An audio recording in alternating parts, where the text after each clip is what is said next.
Hello everyone, welcome to Sharma academy. This is Naresh Sharma और आज हम डिस्कस करेंगे MCQs about SARFAESI and DRT act. Okay, ये हमारा पार्ट 3 है। पार्ट 1 एंड 2 हमने ऑलरेडी डिस्कस कर लिया है, जिसमें सरफेसी एक में सरफेसी कवर किया है, एक में डीआरटी एक्ट कवर किया है। So let's start the video. Okay, the first question है,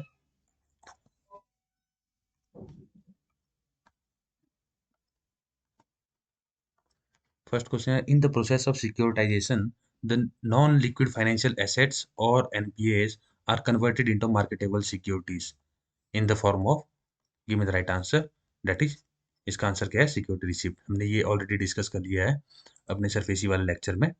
हियर इट इज, जो चार्ट जैसा बनाया था हमने। सिक्योरिटाइजेशन कंपनीज क्या करती हैं? सिक्योरिटी रिसिप्ट इशू करती हैं क्यूआईबीज को। इसके थ्रू सिक्योरिटाइजेशन कंपनी और asset reconstruction companies fund raise करती हैं। Okay, let's have a quick recap of this whole chart. Securitisation, ये बैंक है, बैंक को ओरिजिनेटर भी बोलते हैं। ओके, बैंक के पास एक एनपीए है, एनपीए को एक्वायर कर लेती है securitisation company. Okay, this is acquisition of rights and conversion into marketable security. Here the conversion happens. जैसे ही एक्वायर कर लेती है सिक्योरिटाइजेशन कंपनी और एसेट रिकंस्ट्रक्शन कंपनी, ये सिक्योरिटी रिसिप्ट इशू कर देती हैं। सिक्योरिटी रिसिप्ट परचेज कौन करता है? QIBs, qualified institutional buyers. Okay, इसके through securitisation company fund raise करती है, और ये fund in the form of cash or whatever it is the payment mode, they provide it to banks. Okay, this is the process of security surfacing. Okay, थोड़ा सा और discuss कर लेते हैं। मिनिमम कैपिटल कितनी रहती है एससी और एआरसीज की? 180 करोड़। ओके, और जो पीओआईबी होते हैं, qualified institutional buyers, this have to get registration from SEBI. SEBI से रजिस्ट्रेशन लेनी होती है इनको। ओके, एंड एससी और आरसी जो होती एआरसी जो होती हैं, this should be registered under Companies Act 1995। I think Companies Act is something else. Okay, so इसका राइट आंसर क्या हो जाएगा? सिक्योरिटाइजेशन कंपनी क्या करती है? सिक्योरिटी रिसिप्ट इशू करती हैं। नेक्स्ट क्वेश्चन देखते हैं। Any direction issued by RBI under the SURFACI Act has statutory and binding। Okay, यहाँ पे क्या होगा? ये स्टैच्यूटरी होती है and is binding on parties concern. Okay, इसका राइट फॉर्म ये है। पहले इसका एक स्टैच्यूटरी इफेक्ट होता है और ये हर पार्टी पे बाइंडिंग होता है, SARFAESI act. Alright, next question है, when can the provision of the SURFACI Act 2002 be invoked for proceeding against the charged property? SARFAESI act के प्रोविजन कब इन्वोक कर सकते हैं किसी चार्ज प्रॉपर्टी से? जब when the bank feels that it is necessary for the recovery at any time। ये तो बिल्कुल नहीं है, बैंक अपने अकॉर्डिंगली नहीं चलता है। I already told you in the last lecture that it should be according to the guidelines of RBI when the RBI direct to do so. Okay, when there is default in repayment by the borrower, ठीक है, when there is default in repayment and the bank declares the account as NPA. Okay, and the bank declares the account as NPA, this is the right one according to the, इसमें थोड़ा सा और add होगा, according to the guidelines of RBI। Okay, RBI की guidelines के according ही bank किसी भी प्रॉपर्टी के चार्ज प्रॉपर्टी के अगेंस्ट एनपी डिक्लेयर कर सकता है। किसी चार्ज प्रॉपर्टी को एनपी डिक्लेयर कर सकता है according to the guidelines of RBI, और जब डिफॉल्ट होगा पेमेंट में, that default should be of 90 days, more than 90 days to declare at NPA। ये डेफिनेशन पढ़ते हैं। Under SARFAESI Act lender can take possession of the property. Okay, lender can take the possession of the property और mortgage assets after 60 day notice once it is declared as NPA. NPA declare होने के बाद lender acquire कर सकता है by giving 90 days, sorry, by giving 60 days notice to borrower. Okay, kindly remember this thing. The act is applicable to home loans, loan against property, and loan against collateral for MSMEs. Okay. Next question देखते हैं. Whether movable securities in possession of the bank can be sold by the bank without the intervention of court? Tell me friends. Movable securities. Okay, movable securities पे भी act लगता है, सिर्फ इसी act movable और immovable दोनों पे लगता है। तो ये पूछ रहा है कि बैंक जो है without the intervention of court उस प्रॉपर्टी को सोल्ड सेल कर सकता है, movable, specially it has mentioned here the movable securities ही कैन सेल और not sell, can not sell. Okay, no, first option है no, a court is court order is required to sell the property, no. Yes, bank can sell as provided in the contract act, contract act तो बात ही नहीं हो रही। yes, the SARFAESI act 2002 has made the provision to that effect. okay, right answer क्या हो गया इसका? Option 3।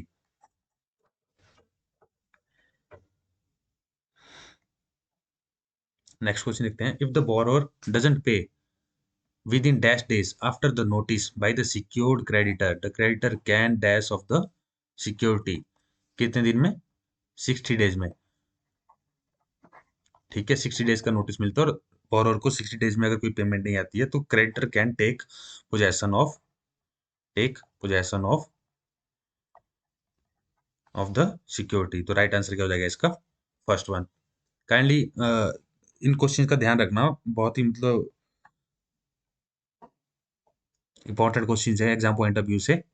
Specially ये 60 डेज, 45 डेज और जो भी डेज वाले हैं, इसके बाद कौन सा प्रोविजन रहेगा, कैसे रहेगा, अ, इसी पॉइंट पे आईआईबीएफ ज़्यादा फोकस करता है और इसी से ही मैक्सिमम क्वेश्चन आते हैं।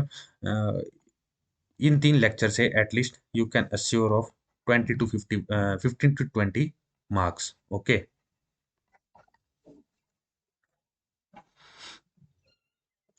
नेक्स्ट क्वेश्चन देखते हैं. After application of SARFAESI act, what have the existing company to do about the registration with RBI? Okay, ये बोल रहे हैं जैसे ही सरफेसी एक्ट इम्प्लीमेंट हो गया, जो एग्जिस्टिंग कंपनीज हैं उनको क्या करना है, रजिस्ट्रेशन के लिए क्या करना पड़ेगा उनको? ठीक है, तो इसका राइट आंसर है they have to get registered within 6 months from the commencement of act. Okay, जो एग्जिस्टिंग कंपनीज है उनको विद इन 6 मंथ जो है रजिस्टर होना है आरबीआई के साथ।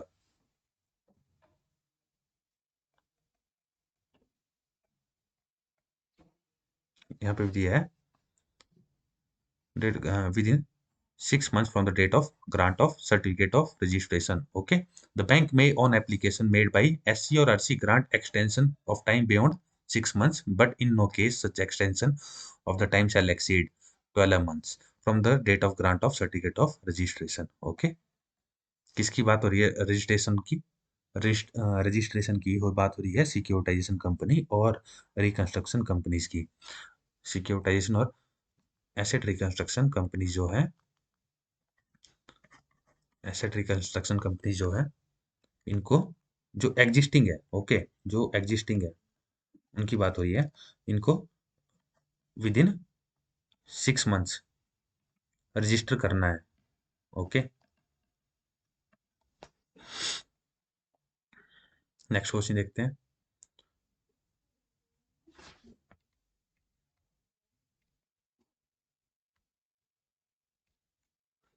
Which among the following is a reason for the cancellation of registration of securitization company and reconstruction company without giving a hearing opportunity?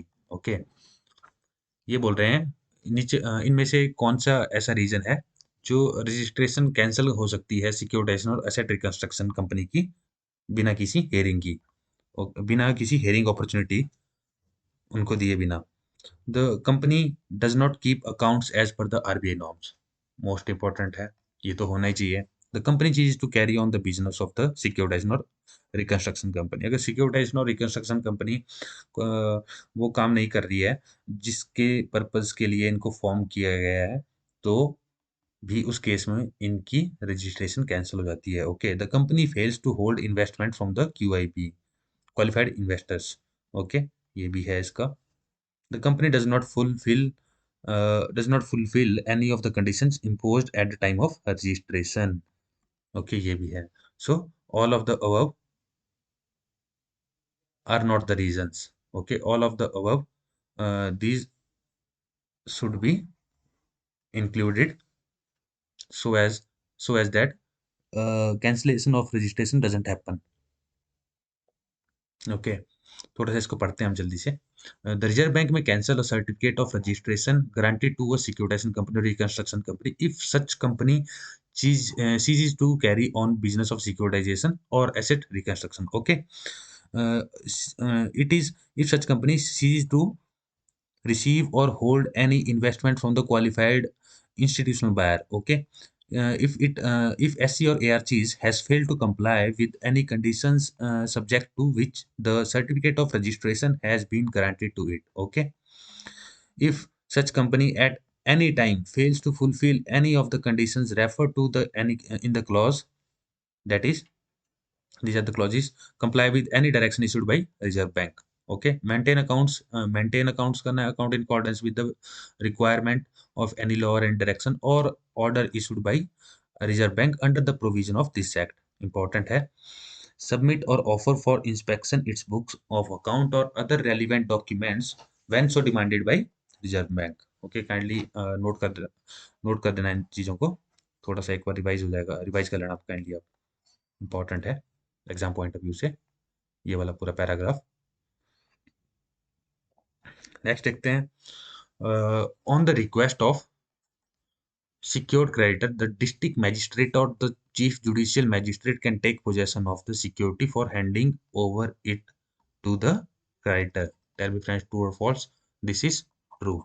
On the request of secured creditor, lender, bank की request पे अगर NPA है, greater than 90 days में NPA है और notice भी feed हो गया है 60 डेज के अंदर बोरोवर को, ओके, और कोई रिप्लाई नहीं है बोरोवर से, there is no reply from the borrower, then the lender can go to the district magistrate or chief judicial magistrate for handing over it to the bank. Okay, so this statement is true. Next देखते हैं। As per the SARFAESI Act 2002, dash is an entity holding which is not less than 10% of the paid up equity capital of securitization or reconstruction company. Okay, ऐसी कौन सी entity है जिनके पास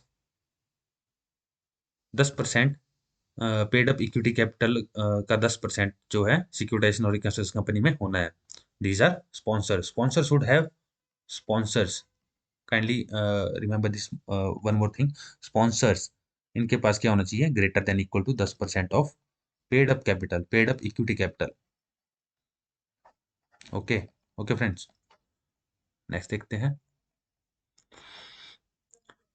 where the where registration of securitization company is cancelled, what are the provisions for appeal? Tell me this one. Okay, where registration of securitization company is cancelled, what are the provisions for appeal? They can appeal to company law board within 30 days, registrar of companies within 45 days, appeal to central government within 30 days, appeal to DRT or DRAT appellate tribunal within 30 days. Let's see the answer.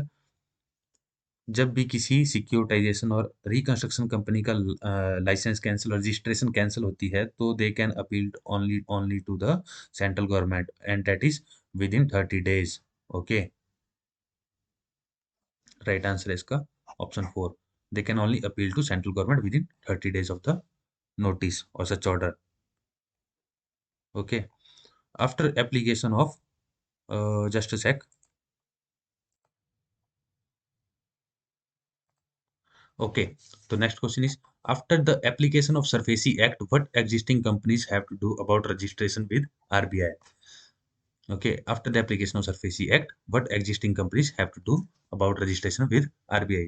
First option दी है हमारे पास, they are automatically deemed to be registered, they are required to stop functioning, they have to get registered within 6 months from the commencement of the act, existing company do not require registration। इसका right answer क्या होगा? Option C, they have to get registered within 6 months from the commencement of act. जैसे ही SARFAESI act लग गया, जो existing company है उनको कितने टाइम के अंदर रजिस्टर होना है? 6 months के अंदर।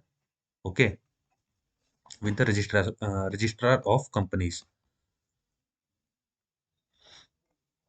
नेक्स्ट क्वेश्चन देखते हैं। when the securitization company or reconstruction company issues security receipt, the holder thereof is entitled to which of the following? The holder is in the financial asset. The holder is entitled to undivided interest. Okay, undivided divided interest. Okay, तो right answer क्या हो जाएगा इसका? Undivided interest. Undivided interest in financial asset. Financial asset, इस line को ऐसे ही याद रख लेना, undivided interest in financial asset.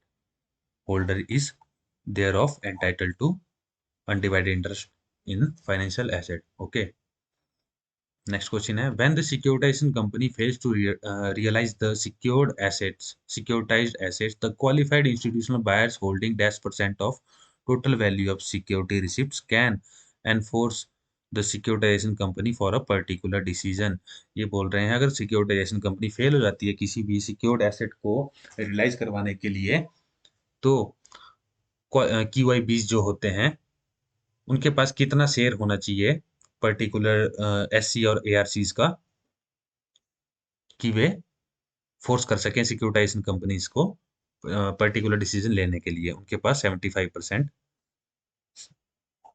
Holding होनी चाहिए। Okay, in the event of non-realization of financial asset, the QIBs, qualified institutional buyers holding not less than 75% of total value of security receipt issued are entitled to call a meeting of all QIB and pass resolution, and every such resolution is binding on securitisation company और reconstruction company.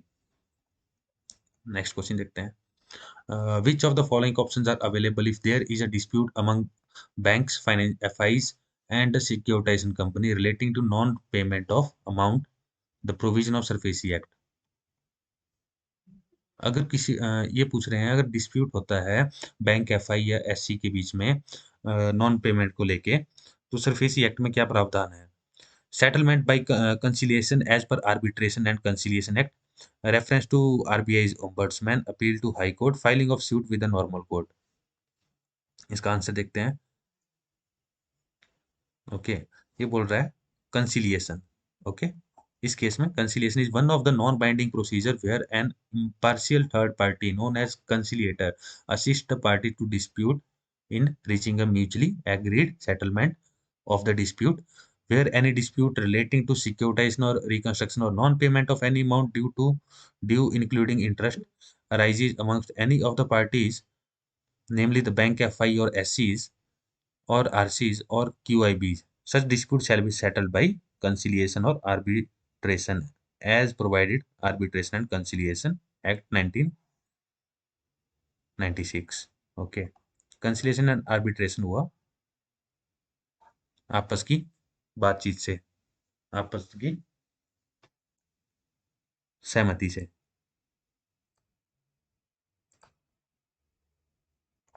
Okay, तो FI banks और SC, FI banks and SCs और RCs, ARCs, इन तीनों के आपस के मुद्दे कहाँ पे सुलझेंगे? As per the arbitration and conciliation act 1996। Okay, arbitration, बिट्रेशन and conciliation. Okay, under this act 1996।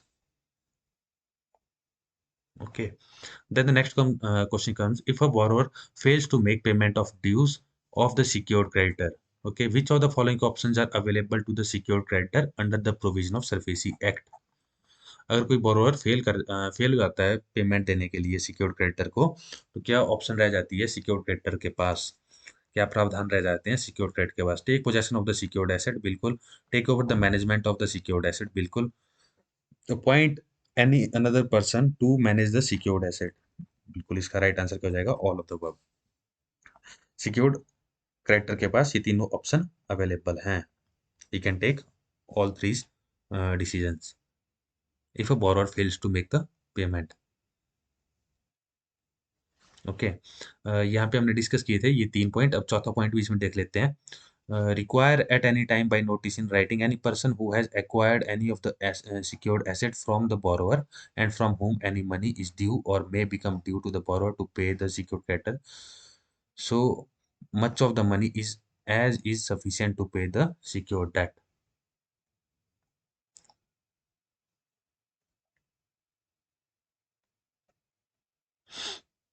Next question देखते हैं। If an asset is sold by secured creditor, what would be the order for appropriation of proceeds?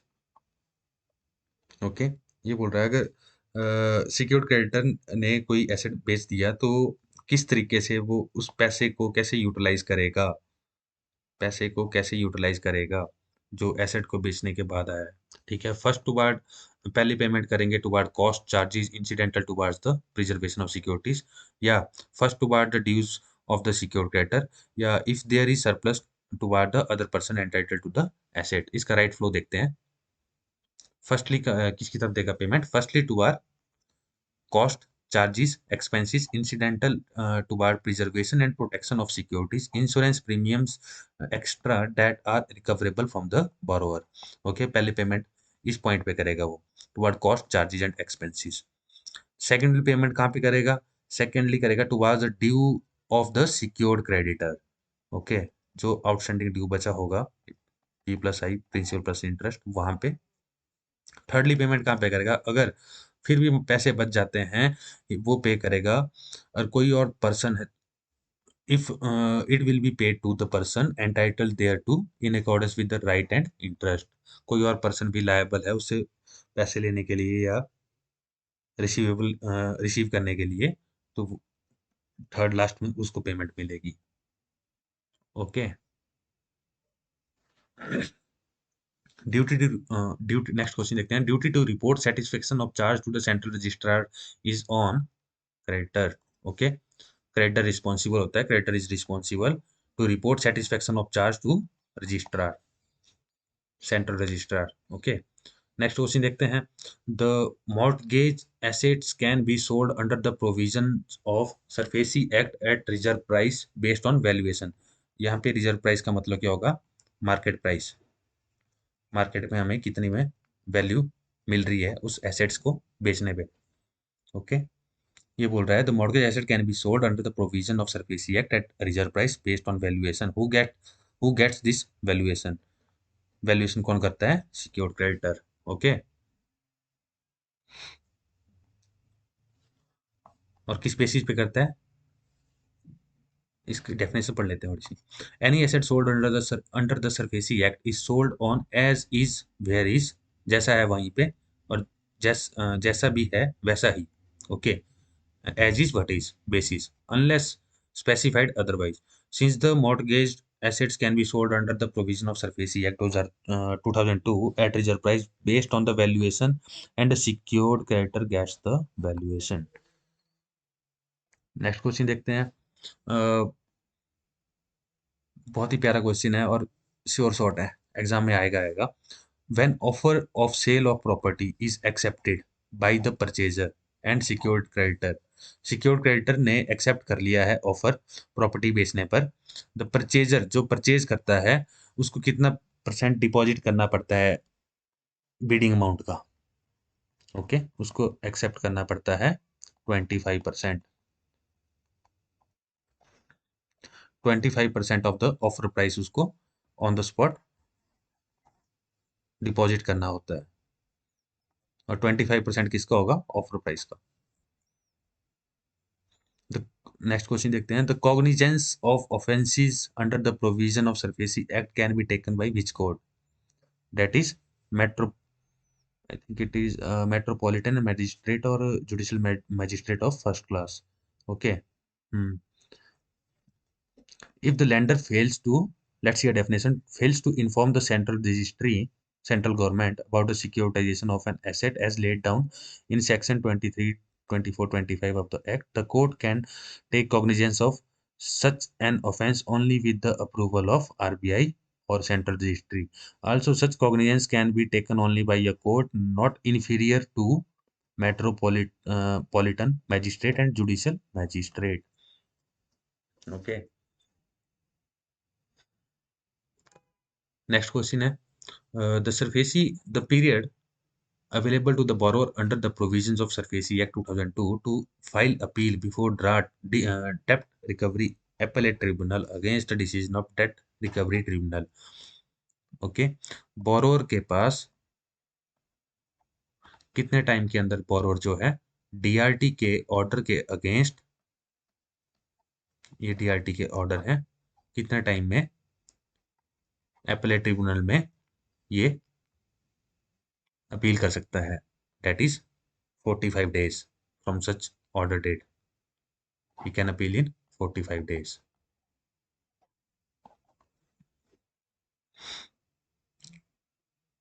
Against filing an appeal, यहाँ पे गलत लिखा हुआ मेरे ख्याल से 30 days नहीं है, 30 days नहीं है। इस क्वेश्चन को देखना पड़ेगा, मेरे ख्याल से 45 days है। ओके, इस क्वेश्चन को देख लेना, यहाँ से श्योर शॉर्ट एक क्वेश्चन बनता है यार, 45 days या 30 days है, kindly Google it. To prefer an appeal before DRT against the decision of DRT, the borrower is required to deposit -% of the dues. अब DRT के डिसीजन के अगेंस्ट जब वो एपेलेट ट्रिब्यूनल में जाता है, उसको कितने परसेंट वहां पे डिपॉजिट करने पड़ते हैं अपील करने से पहले? That is 50% of the amount. Okay, and इस एपेलेट ट्रिब्यूनल के पास पावर होती है कि ये रिड्यूस कर दे इस 25 प्रीपेमेंट डिपॉजिट को अप टू 25%। यहाँ से एक नंबर श्योर शॉर्ट है। Okay, draft that appellate tribunal have the power to reduce the amount to be deposited by the borrower from, अभी हमने डिस्कस किया, 50% to 25%। Option 4 is the right answer.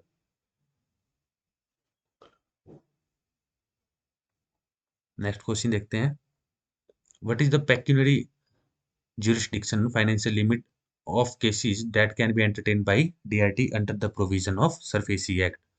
Okay, DRT में हमेशा greater than 20 lakh के cases ही entertain किए जाते हैं। That is option 4, 20 lakh और more. Okay, monetary limit for filing cases, that is the monetary limit for filing the cases in DRT is 20 lakh and more.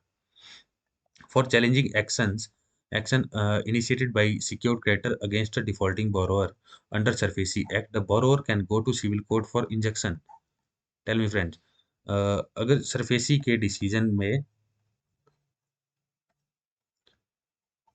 Decision के against उसको appeal करनी है, can he go to civil court?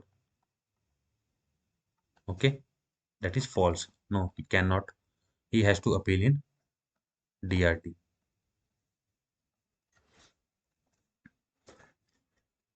The borrower cannot go to civil court for injunction. Next question है, provision of SARFAESI act are applicable to which of the following?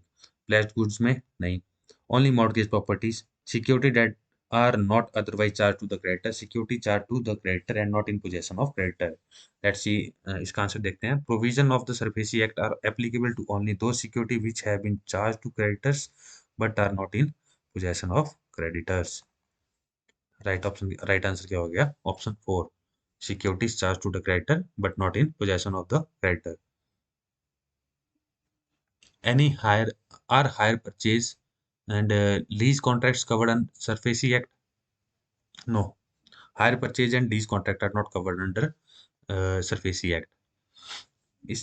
अब यहाँ पे हम थोड़ा सा इसको पढ़ लेते हैं। The provisions of this act apply to outstanding loans above 1 lakh. Outstanding कितना होना चाहिए? 1 lakh. ओके, एंड आउटस्टैंडिंग में क्या आ गया? Principal plus interest default payment जैसे ही हो जाएगी यहाँ पे, जब एनपीए डिक्लेयर हो जाएगा तो अमाउंट कितना होना चाहिए? 1 लाख से ज़्यादा होना चाहिए।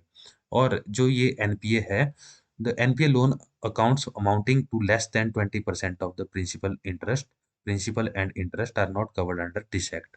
ओके, जो एनपीए है, एनपीए में टोटल जो बैलेंस पेंडिंग है, आउटस्टैंडिंग है, इसका अमाउंट जो है ग्रेटर देन 20% होना चाहिए।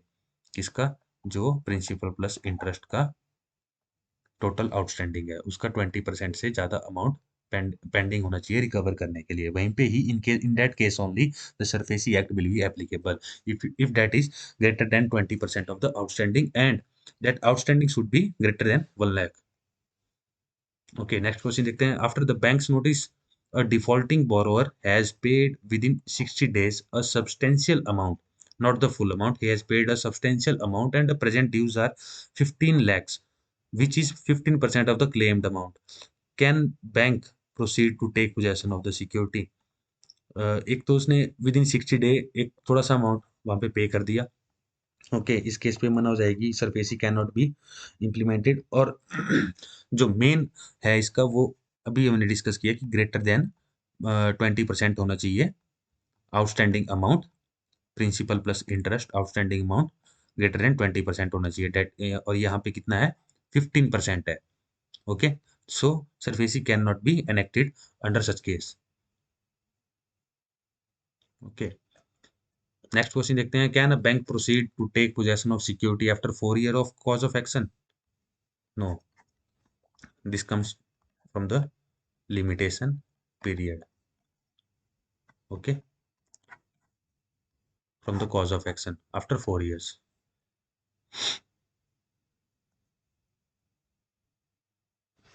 Asset reconstruction means acquisition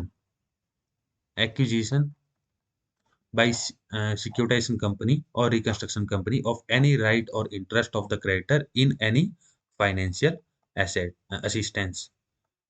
okay, जो फाइनेंशियल असिस्टेंस प्रोवाइड की जाती है लेंडर्स के थ्रू, उन पे एक्विजिशन करना कौन करेंगे? सिक्योरिटाइजेशन और रिकंस्ट्रक्शन कंपनीज। उस प्रोसेस को बोलते हैं हम एसेट रिकंस्ट्रक्शन। ओके, हमने इस ग्राफ के थ्रू हम इसको थोड़ा सा क्लियर करते हैं। यहाँ पे सिक्योरिटाइजेशन कंपनी क्या कर रही है? एक्विजिशन कर रही है। तो यहाँ पे ये वाली जो प्रोसेस होगी ना, इसको बोलेंगे reconstruction. Okay, this process reconstruction. यहाँ पे सिक्योरिटाइजेशन और एसेट रिकंस्ट्रक्शन कंपनी एक्वायर कर रही है टोटल एनपीए को।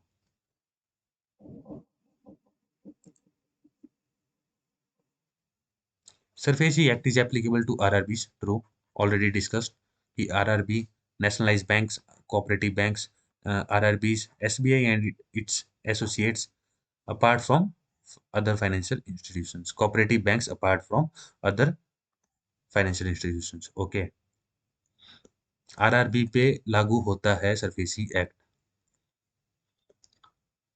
What is meant by enforcement of security interest under the provisions of SARFAESI Act 2002? क्या मतलब होता है एनफोर्समेंट ऑफ सिक्योरिटी इंटरेस्ट का? क्या मतलब होता है सरफेसी एक्ट के अंदर? इसका मीनिंग है sale of charge assets by secured creditor without in court intervention. Enforcement of security interest, एक तो बैंक का इंटरेस्ट है उस प्रॉपर्टी के ऊपर, उस एसेट के ऊपर, किसका राइट है? बैंक का राइट है। ओके, जब एनपी हो गया ये एसेट, तो बैंक क्या कर सकता है? इसको सेल कर सकता है। Okay, that is enforcement of his right, enforcement of his legal right,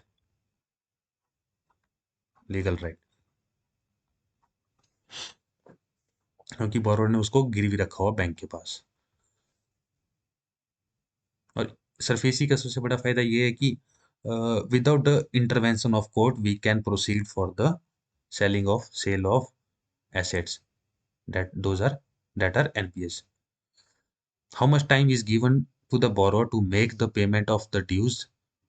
The provision of the SARFAESI Act 2002 before taking possession of the asset। ये बोल रहे हैं, राइट आंसर है इसका 60। ये बोल रहे हैं कि बोरोर के पास कितना टाइम दिया जाता है पेमेंट करने के लिए अंडर सरफेसी एक्ट में, before taking possession of the assets. Let's see bit definition important है क्योंकि ये वाला पॉइंट। The SARFAESI act 2002 gives power of seize and registered to banks. Banks can give a notice in writing to the defaulting borrower, requiring it to discharge its liability within 60 days. Bank क्या करता है, एक notice निकालता है writing में, जो भी इसके डिफॉल्टर हैं, कि बोरोर्स को कि डिस्चार्ज करें अपने liabilities within how many days, within 60 days. Okay, if the borrower fails to comply with the notice, और बोरोअर फेल हो जाते हैं नोटिस को कंप्लाई करने में, then the bank may take the recourse to one or more of the following measures. He can, we are already discussed these points.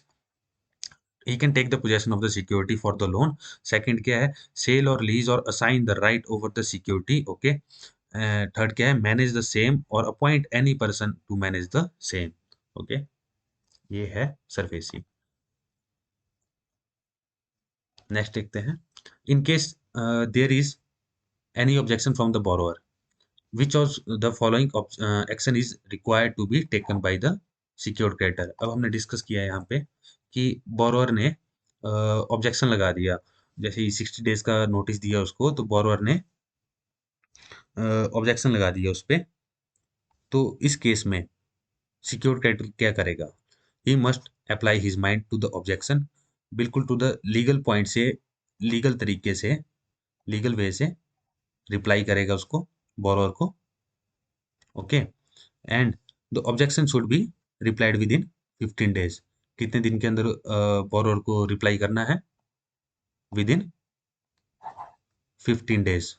Okay, थोड़ा सा इसका प्रोसेस समझते हैं। ये बैंक है, एनपीए हो गया, उसने 60 डेज का नोटिस, 60 डेज का नोटिस बोरोअर को दे दिया। यहाँ पे बोरोअर ने ऑब्जेक्शन लगा दिया। ओके, बोरोअर ने ऑब्जेक्शन लगा दिया उस नोटिस पे, तो बैंक को कितने टाइम के अंदर रिप्लाई करना है, अगेन 15 डेज के अंदर अंदर रिप्लाई करना है। पर इसका मतलब ये नहीं है कि वो 15 डेज के अंदर रिप्लाई करेगा और he can not enact SARFAESI. SARFAESI will definitely be enacted and he must apply his mind to the objection which should be replied within 15 days. Okay, in every case where the objections raised by the borrower are rejected, okay, these are rejected by the secured creditor, the secured creditor is definitely entitled to take the possession of the secured assets. Okay, so thank you friends, vary all the 30 days। Okay, अभी यहाँ पे discuss किया था हमने question कि DRT से डीआरएटी में जाने के लिए कितना टाइम लगेगा, दैट इज 45 डेज ना। ओके, हाँ, यहाँ पे 30 गलत लिखा है, ये 45 डेज ही है। ओके, जब हम डीआरटी के ऑर्डर के अगेंस्ट डीआरटी के ऑर्डर के अगेंस्ट डीआरटी के ऑर्डर के अगेंस्ट अपील करते हैं, अपील के लिए बोरोर कहाँ जाएगा, एपेलेट ट्रिब्यूनल में। तो कितने टाइम में उसको अपील करनी है, he has to appeal within 45 days of the of such order of DRT। Important है, बहुत इंपॉर्टेंट है ये एग्जाम पॉइंट ऑफ व्यू से, श्योर शॉर्ट 1 मार्क्स।